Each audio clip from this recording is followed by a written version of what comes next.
साध्यापासून बनवण्यापर्यंत सामान्य कुक्कुटपालन बनवण्यासाठी आपला मित्र उदय लाड घेऊन आला अनोखा व्हिडिओ पाहण्यास सर्वांचे आवडता YouTube channel rising star Parbhani करतो आता स्वागत. साध्यापासून बनवण्यापर्यंत सामान्य कुक्कुटपालक बांधवांसाठी सध्याचा हा लाख मोलाचा व्हिडिओ. जो व्हिडिओ घेऊन आला आहे सामान्य कुक्कुटपालक बांधवांसाठी अत्यंत महत्त्वाची माहिती. जी माहिती आपल्या मनातील सर्वात महत्त्वाच्या टेन्शनला आज हलकं करणारी, जी माहिती आपल्या सर्वांसमोर उभा टाकली सर्वात महत्त्वाची समस्या तिचं निराकरण करणारी.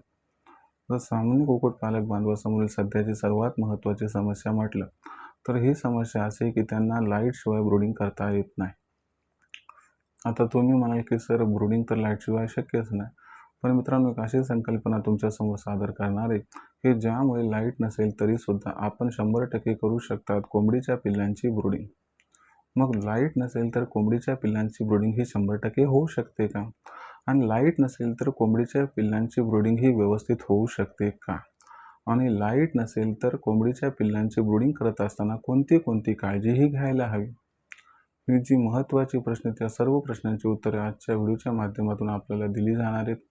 या सर्व प्रश्नांचे अचूक उत्तर जाणून घेण्यासाठी व्हिडिओ मात्र शेवटपर्यंत पहा. जिथं आपल्या सर्वांना व्हिडिओ आवडल्यासारखा वाटेल तिथं लाईक करा. जास्तीत जास्त सामान्य कुक्कुटपालक बांधवांपर्यंत हा महत्त्वाचा व्हिडिओ पोहोचवण्यासाठी व्हिडिओला शेअर करा. ज्या सामान्य कुक्कुटपालक बांधवांनी आणखी चॅनल सबस्क्राईब केलं नसेल त्यांना विनंती आहे की सबस्क्राईब करून नोटिफिकेशन बेलला ऑल करा. याच्यामुळे येणारा प्रत्येक व्हिडिओ आपल्या सर्वांना मिळत राहतो आता इथंच सतत. जो सामान्य कुक्कुटपालक बांधव आहे त्यांच्या समोरील सर्वात महत्त्वाची समस्या की सर आम्हाला तर पिल्लांची ब्रूडिंग ही करावीशी वाटते, पण आमच्याकडे लाईट नाही म्हणून आम्ही पिल्लांची ब्रूडिंग ही करू शकत नाहीत. तर आपल्या समोरील या सर्वात महत्त्वाच्या समस्येचं सोल्युशन आज आपल्याला देणार आहे की लाईट नसेल तर आपण कशा पद्धतीने करू शकतात कोंबडीच्या पिल्लांची ब्रूडिंग. आणि आपल्या मनात ही समस्या असेल की लाईट नसेल तर कोंबडीच्या पिल्लांची ब्रूडिंग ही व्यवस्थित होऊ शकते का? तर मित्रांनो, टेन्शन घेऊ नका. कोंबडीच्या पिल्लांची ब्रूडिंग ही लाईट नसताना सुद्धा 100% जबरदस्त होऊ शकते. पण याच्यासाठी काय करायचे, कशा पद्धतीने करायचे सगळं समजून घ्यायचे. त्याच्यामुळे व्हिडिओ शेवटपर्यंत पहा. तुमच्या सर्वात महत्त्वाच्या टेन्शनचं तुम्हाला सोल्युशन हे मिळून जाणार आहे. तर जो सामान्य कुक्कुटपालक बांधव आहे तो त्या ठिकाणी अडचण येते. तो काय करतोय की आपल्या घरी मशीन ठेवतोय, तिथं काय करतोय पिल्ले काढतो आणि मग काय करतो ही पिल्लं आपल्या फार्मवरती आणतो. पण फार्मवरती काय की 24 तास लाईट उपलब्ध नाही आणि अशा परिस्थितीमध्ये त्याच्या पिल्लांची काय ब्रूडिंग ही व्यवस्थित होत नाही आणि एक एक करून पिल्लं ह्या ठिकाणी एक्सपायर व्हायला लागते. सरतेशेवटी काहीही पिल्लं ही हातात पडत नाही. आता हे जे टेन्शन आहे बऱ्याच कुक्कुटपालक बांधवांना. काही कुक्कुटपालक बांधव काय करतात, 1 दिवसांची पिल्लं खरेदी करतात आणि मग लाईट नाही म्हणून त्या पिल्लांची ब्रूडिंग काही व्यवस्थित करू शकत नाहीत. मग अशा परिस्थितीमध्ये जर तुमच्याच्यानं ब्रूडिंगच होणार नसेल तर तुम्ही एका दिवसाची पिल्लं का खरेदी करतात, हा महत्त्वाचा मुद्दा आहे. आणि दुसरा महत्त्वाचा मुद्दा असा आहे की बाबा याच्यासाठी असणारं सेकंडरी सोल्युशन कधी तुम्ही शोधून पाहितलंय का? तर अजिबात नाही. तर बघा मित्रांनो, याचं असणारं जे सेकंडरी सोल्युशन आहे ते काय तुम्हाला समजावून सांगतो. आता आपण जर बघितलं तर सर्वांची सर्वात महत्त्वाची समस्या काय की बाबा आपल्याकडे लाईट नाही. आता लाईट नाही ही समस्या सर्वांना माहीत आहे. मग त्यावरील उपाय काय? तर अशा परिस्थितीमध्ये जर आपण आपल्या घरी मशीन ठेवून त्याच्या माध्यमातून पिल्लंही काढत असू तर अशा परिस्थितीमध्ये या समस्येला काउंटर कसं करायचे किंवा आपण जर बाहेरून पिल्लं खरेदी करून आणत असू तर त्या परिस्थितीत काय करायला पाहिजे. तर आपण या ठिकाणी प्रथम बघूयात की आपण घरच्या घरी पिल्लं काढत आहोत. जर घरच्या घरी मशीनमधून पिल्ले काढली, समजा आपण असा विचार करा की बाबा तुमच्याकडे 150 अंड्यांची मशीन आहे. आता 150 अंड्यांची जी मशीन आहे त्याच्या माध्यमातून किती पिल्ले निघू शकतात? आता या ठिकाणी बघितलं तर बाबा चला आपण पकडूयात की 120 पिल्लंही निघाली. मग अशा परिस्थितीमध्ये तुम्हाला काय करायचं की ज्या दिवशी तुम्ही मशीनमध्ये अंडे टाकतात, उदाहरण पकडा की तुम्ही महिन्याच्या 1 तारखेला मशीनमध्ये अंडेही टाकत आहात. ज्या वेळेस महिन्याच्या 1 तारखेला तुम्ही मशीनमध्ये अंडी टाकत आहात त्याच वेळेस तुमच्याकडे असणारी त्या ठिकाणी मशीनची कॅपॅसिटी प्रथम चेक करा. आता आपण सर्वांनी मशीनची कॅपॅसिटी चेक केली किंवा आमच्याकडे 150 या ठिकाणी काय अंड्यांची मशीन आहे. तर तुम्हाला काय करायचं की सामान्यतः 35 त्या असणाऱ्या एकंदर ज्या आपल्या मशीनची कॅपॅसिटी तिला भागायचे. 35 म्हणा किंवा 40 म्हणा. आता 150 अंड्याच्या मशीनला म्हणजे 150ला जर आपण भागितलं, कितीनं भागितलं किंवा 35 किंवा 40नं, तर ओव्हरऑल सिच्युएशनला 4 हे उत्तर येते. म्हणजे पावणे 4 ते 4 तर 4 पकडून चला. म्हणजे तुम्ही समजून घ्या की 35 ते 40 अंडे आपण मशीनमध्ये टाकले तर 1 कोंबडी असं या ठिकाणी गृहीत धरायचं.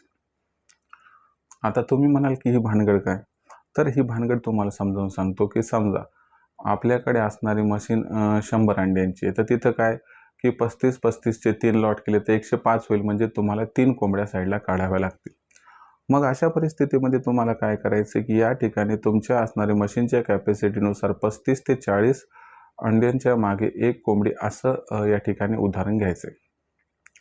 तर अशा परिस्थितीमध्ये काय की 1 तारखेला जेव्हा तुम्ही मशीनमध्ये समजा 150 अंडी टाकली, तर 150 अंडी टाकली तेव्हाच तुम्हाला काय करायचं या ठिकाणी जवळपास, आता आपण भागाकार वगैरे केला तर जवळपास आपलं उत्तर 4 आले.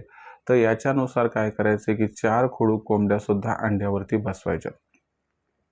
आता जर आपण सर्वांनी 4 कोंबड्या अंड्यावरती बसवल्या, आता किती अंड्यावरती बसवायचं? सामान्यतः एक 15-15, 16-16 अंड्यावरती बसवायच्या. आता तुम्हाला सांगतो की कोंबडीनं पिल्ले काढणं आणि मशीनमधून पिल्ले निघणं हे जवळपास सेम असते. मशीनमधलं पिल्लू एखादा दिवस लेट निघू शकते. आता आपण जर बघितलं तर 1 तारखेला आपण महिन्याच्या या ठिकाणी मशीनमध्ये अंडी टाकली आणि कोंबडी पण बसवली. म्हणजे साधारणतः 20-21 तारखेला पिल्लंही निघायला सुरू होते. मग काय करायचंय, एक गोष्ट लक्षात ठेवायची की आपण डालगीखाली काय करायचंय, त्या कोंबडीखाली जे अंडे ठेवलेले आहेत त्याच्यातून पिल्ले निघणारे ॲडजस्ट करायचे. म्हणजे काय करायचंय, एक जागा निश्चित करायची, त्या जागेला साफसफाई करून घ्यायची. मग तिथं काय करायचं आपल्याला त्या ठिकाणी व्यवस्थितपणे एखादा बारदाना म्हणतो त्याला असं झटकून घ्यायचे, त्याला व्यवस्थित तिथे टाकायचं. त्यानंतर त्या कोंबडीला तिथं बसवायचं, तिचे काढलेली पिल्ले तिथे ठेवायची येतं आणि वरून डालगी झाकायची आणि बाहेरून मग मुंग्यांचा जो खडू लक्ष्मण रेषा खडू तो ओढून घ्यायचा. आता त्याच्यानंतर काय की बघा एका दिवसानंतर काय होईल की मशीनमधून पिल्लं निघायला सुरू होतील. आता मशीनमधून पिल्लं निघायला सुरू झाली की तुम्हाला काय करायचं आहे, त्या ठिकाणी ही जी पिल्लं आहेत समजा, तर ही पिल्लं आता किती आपण म्हटले 150 अंड्याची मशीन, तर 120 पिल्लं निघतील, बरोबर आहे. आता 120 ही जी पिल्लं आहेत तर तुम्हाला काय करायचं आहे, 4 कोंबड्याखाली डिवाईड करायची. म्हणजे 30-30 पिल्लं प्रत्येक कोंबडी मागं लावून टाकायची आहेत. आता तुम्ही म्हणताल की ती कोंबडी घेईल का? तर 100% घेते. फक्त काय करायचं आहे की संध्याकाळी 10-11च्या नंतर ही प्रोसेस करायची आणि हळूहळू त्या डालगीच्या खाली जी कोंबडी आहे तिच्या खाली ही 30-30 पिल्लं सोडून द्यायची आहेत. तर अशा पद्धतीनं काय होणार की त्या कोंबडीनं काढलेली 10-12 पिल्लं आणि ही 30 म्हणजे 40-45 पिल्लं होऊन जाते. तर 40 पिल्लं म्हणजे 50 पर्यंत सांभाळू शकते, पण 40 पिल्लं ही खूप जबरदस्त पद्धतीने कोंबडी सांभाळू शकते. आता याच्यामुळं काय होईल, हे एका कोंबडीमागे 40-40 पिल्लं लावल्यामुळं ती कोंबडी त्या पिल्लांसोबत असेल तर आपल्याला काही नुकसान झाल्यासारखं वाटत नाही. आणि दुसरी महत्त्वाची गोष्ट आहे की ब्रूडिंग ही जी तुमच्यासाठी असणारी अडचणीची गोष्ट आहे ती कायमस्वरूपी निकाली निघून जाईल. त्याचबरोबर सगळ्यात महत्त्वाची गोष्ट इथं लक्षात घ्यायला हवी की हे सगळं होत असताना तुम्हाला कसल्याही प्रकारचं टेन्शन नाही. कारण ती कोंबडी त्या पिल्लांना खायला शिकवेल, प्यायला शिकवेल आणि जे काही बारीक अन्न आहे त्याचंसुद्धा त्या ठिकाणी रूपांतर सूक्ष्म कणामध्ये करेल. म्हणजे त्यांना खायचं प्यायचं शिकवून देईल. आणि ब्रूडिंगची जी अडचण आहे ती कोंबडी स्वतःच्या पंखाच्या माध्यमातून त्यांना गरमी प्रदान करेल. याच्यामुळं काय होईल की तुम्हाला लाईट नसेल तरी त्या कोंबडीच्या पिल्लांची ब्रूडिंग ही व्यवस्थितपणे करता येईल. बघा प्रत्येक असणाऱ्या अडचणीचं सोल्युशन असते, पण त्याच्यासाठी थोडी शोधाशोध ही करावी लागते. म्हणून इथून पुढे माझ्याकडे ब्रूडिंगची व्यवस्था नाही, माझ्याकडे लाईटची व्यवस्था नाही असं म्हणत बसू नका. तुम्ही तुमची समस्या माझ्यापर्यंत पोहोचवा. तुमच्या समस्येचं सोल्युशन मी केल्याशिवाय राहणार नाही. तर अशा पद्धतीनं आपण सर्वजण जर काम करत राहाल तर मला वाटते तुम्ही बऱ्यापैकी एका वर्षामध्ये या व्यवसायाच्या माध्यमातून लाखोंचा निव्वळ नफा कमावू शकता. फक्त गोष्ट कशी आहे की नैसर्गिक पद्धत प्लस त्यासोबत आधुनिक तंत्र या दोघांचं त्या ठिकाणी जे आहे ती सांगड घालायची. जर असं केलं तर कसल्याही प्रकारचं टेन्शन आपल्याला इथे येणार नाही. या माध्यमातून फार गतीनं आपण इथं काम करू शकता.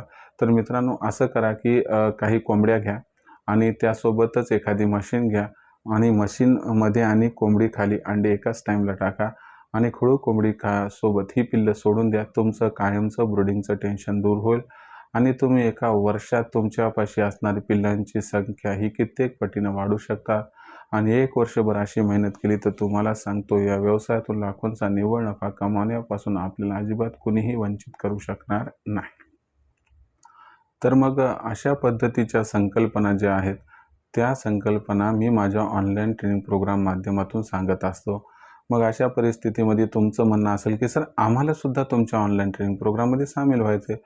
तर चांद्यापासून बांद्यापर्यंतचा सामान्य कुक्कुटपालक बांधव थेट या ऑनलाईन ट्रेनिंग प्रोग्राममध्ये सामील होऊ शकतो. आता या ऑनलाईन ट्रेनिंग प्रोग्राममध्ये आपण कसं सामील होऊ शकतात मी तुम्हाला सांगतो. तर ही ऑनलाईन ट्रेनिंग कधी असते प्रथम समजून घ्या. तर बघा मित्रांनो, दर रविवारी संध्याकाळी 7:30 वाजता ही ऑनलाईन ट्रेनिंग असते. याच्यामध्ये पहिल्यांदा एक लेक्चर होते, त्याच्यानंतर वेदर बुलेटिन असते. याच्यामध्ये पुढच्या आठवड्यामध्ये वातावरण कसं राहणार, याचा कोंबड्यांवरती व पिल्लांवरती कसा प्रतिकूल परिणाम होऊ शकतो, त्यापासून त्यांचा कसा बचाव करायचा आणि जर छोटा मोठा कोणता आजार आला असेल तर त्या आजारापासून त्या कोंबडीचा व पिल्लांचा औषध देऊन कसा बचाव करायचा याबद्दल माहिती दिली जाते. याच्यामुळे काय होते की जो मॉर्टिलिटी रेट असतो आपल्या फार्मचा तो कमी राहण्यास मदत होते. त्याचबरोबर सेगमेंट नंबर जे 3 आहे त्यात प्रश्न उत्तर असतात. तुमच्या मनात जेवढी काही प्रश्न आठवडाभरात निर्माण झाले असतील त्या सर्व प्रश्नांची उत्तरे या ठिकाणी दिली जातात. आता तुम्ही म्हणत असाल की हे झालं आठवड्याचं, सर इतर दिवशी प्रश्न निर्माण जाईल तर त्याचं काय करायचं? तर इतर दिवशी प्रश्न निर्माण जाईल तर यासाठी दुपारी 3 ते 8च्या दरम्यान तुम्ही लखन सरांना संपर्क साधू शकता, ज्यांचा नंबर 84 21 82 62 62 आहे. लखन सरांना कॉल करायचा, प्रश्न विचारायचं, उत्तर प्राप्त करायचं. पण जो व्यक्ती रजिस्टर आहे तोच प्रश्न विचारून उत्तर प्राप्त करू शकतो, कारण लखन सरांचा कॉल हा रेकॉर्ड होत असतो. आमची अडचण आपण समजून घ्यावं एवढीच आपणास विनंती. आता या ऑनलाईन ट्रेनिंग प्रोग्राममध्ये आम्हाला सुद्धा सामील व्हायचे जर आपलं असं म्हणणं असेल तर बघा कसं व्हायचं. तर ऑनलाईन ट्रेनिंग प्रोग्राममध्ये सामील होण्यासाठी तुम्हाला 84 21 82 62 62 या लखन सरांच्या नंबरवरती कॉल करायचे. इथं कॉल केल्यानंतर लखन सर फोन उचलतील. त्या ठिकाणी त्यांना सांगा की आम्हाला उदय सरांच्या ऑनलाईन ट्रेनिंग प्रोग्राममध्ये सामील व्हायचं आहे. मग लखन सर काय म्हणतील तुम्हाला की व्हॉट्सअप नंबर 84 21 82 62 62 वर तुम्ही तुमचं नाव, पूर्ण पत्ता, 6 अंकाचा पिनकोड अथवा आधार कार्डचा मागचा पुढचा फोटो पाठवा. तुम्हाला या ठिकाणी जी रजिस्ट्रेशनची पहिली प्रक्रिया ती कंप्लीट करून घेतली जाईल. त्याच्यानंतर मग लखन सर काय करतील तुम्हाला फोनपे गुगल पे नंबर जो आहे माझा तो पाठवतील. आता माझा फोनपे गुगल पे नंबर कोणता आहे तर 82 65 098 460 म्हणजे 8265088460 हा नंबर तुम्हाला मिळाला की यावर 500 रुपये पाठवून स्क्रीनशॉट पाठवा. बस एवढं केल्याने अवघ्या 500 रुपयाच्या मासिक शुल्कावरती आपल्या उत्पादनापासून विक्रीपर्यंत सखोल मार्गदर्शन प्राप्त होईल, ज्यामुळे लाखोंचा निव्वळ नफा कमवण्याचा मनसुबा होईल परिपूर्ण. मग या ऑनलाईन ट्रेनिंग प्रोग्राममध्ये सामील झाल्यानंतर तुमची मदत कशी होऊ शकते 2 मिनिटात सांगतो. जो व्यक्ती आमच्या असणाऱ्या ट्रेनिंगमध्ये सामील होतो त्याचा कोंबडीचा व पिल्लांचा खाद्य खर्च 80% कमी होण्यास आम्ही मदत करतो. त्याचबरोबर शेड कसा उभारायचा याबद्दल माहिती दिली जाते, ज्यामुळं पैशाची, वेळेची, मेहनतीची आणि जागेची बचत होते. त्याचबरोबर कोंबडी आणि पिल्ले यांच्यावरती कसल्याही प्रकारचा आजार येऊ नये म्हणून त्या ठिकाणी लसीकरण कधी व कसं करायचं हे सांगितले जाते, ज्याच्यामुळं काय होते की कोंबडी आणि त्या ठिकाणी जी पिल्लं असतात ती तंदुरुस्त राहतात आणि जर चुकून आजार आला तर तात्काळ इलाज मिळाल्यामुळे ती तंदुरुस्त होऊन जातात, अडचण पडत नाही. सरतेशेवटी आपल्यापाशी निर्माण झालेली कोंबडी, कोंबडा, अंडे, पिल्ले यांची विक्री कधी, कुठे, कशी करावी याबद्दल सुद्धा तुम्हाला सहकार्य केले जाते. यामुळे उत्पादनापासून विक्रीपर्यंत आपणास थेट मदत केली जाते. या मदतीमुळे आपण लाखोंचा निव्वळ नफा सहजगत्या प्राप्त करू शकतो. मग अशा परिस्थितीमध्ये जर गावरान कुक्कुटपालनाची निवड करिअरचं ऑप्शन म्हणून करायची असेल आणि जर या व्यवसायातून लाखोंचा निव्वळ नफा कमवायचा असेल तर तुम्हाला अचूक मार्गदर्शनाची आवश्यकता आहे, जे मार्गदर्शन रायझिंग स्टार परभणीच्या माध्यमातून आपणास प्राप्त होईल. तर हे मार्गदर्शन प्राप्त करण्यासाठी 84 21 82 62 62 वर तात्काळ संपर्क साधा. त्याचबरोबर आपल्याला जर स्वतःच्या जिल्ह्याच्या मार्केटिंग ग्रुपमध्ये सामील व्हायचं असेल तर मोफत होऊ शकता, ज्यामुळे आपली मार्केटिंगची चिंता दूर होईल. आपल्या जिल्ह्याच्या मार्केटिंगच्या व्हॉट्सअप ग्रुपमध्ये मोफत सामील होण्यासाठी व्हॉट्सअप नंबर 84 21 82 62 62 वर आपण काय करायचं, आपलं नाव, पूर्ण पत्ता, 6 अंकाचा पिनकोड अथवा आधार कार्डचा मागचा पुढचा फोटो पाठवायचा, ज्यामुळे तुम्हाला तुमच्या जिल्ह्याच्या मार्केटिंगच्या व्हॉट्सअप ग्रुपमध्ये मोफत सामील करून घेतले जाईल. तर मित्रांनो, हा होता संपूर्ण व्हिडिओ, ज्यात आपण बघितलं की लाईट नसेल तर पिल्लांची ब्रूडिंग ही आपण कशा पद्धतीने करू शकतो. जरी काही समस्या असतील तर पाठवत चला, येणाऱ्या व्हिडिओच्या माध्यमातून सोल्युशन करण्याचा प्रामाणिक प्रयत्न मी करत राहील. जर आपल्याला व्हिडिओमधील माहिती आवडली असेल तर व्हिडिओस लाईक करा. सामान्य कुक्कुटपालक बांधवांपर्यंत हा महत्त्वाचा व्हिडिओ पोहोचण्यासाठी व्हिडिओला शेअर करा. सबस्क्राईब करून नोटिफिकेशन बेल ऑल करा. याच्यामुळे प्रत्येक व्हिडिओ आपल्याला मिळत राहतो इथं सतत. तर मित्रांनो, अशाच एका नवीन व्हिडिओसह मी आपला मित्र उदय लाड आपल्या सर्वांना आवडते YouTube channel rising star Parbhani मिळत राहील सातत्याने. तोपर्यंत तमाम शेतकरी मित्रांचे व कुक्कुटपालक बांधवांचे आजच्या व्हिडिओत आपला मित्र उदयला मनापासून व्यक्त करतो. आपल्या सर्वांचे आभार.